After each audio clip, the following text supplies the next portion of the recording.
Hello, my name is Willard with Assured Comfort Heating, Air, and Plumbing, and today I'm going to go over how a heat pump system works as well as a conventional AC system. So a heat pump system actually absorbs heat from the outdoor air, and believe it or not, even if it's 0 degrees outside, it still absorbs heat from the outdoor air. It then absorbs that heat, transfers it through the refrigerant lines, takes it inside, and then puts that heat into your home.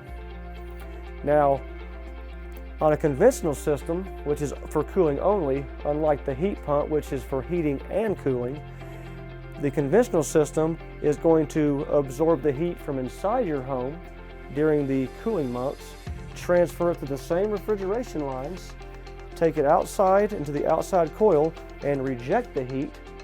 And that is how a heat pump and conventional system works.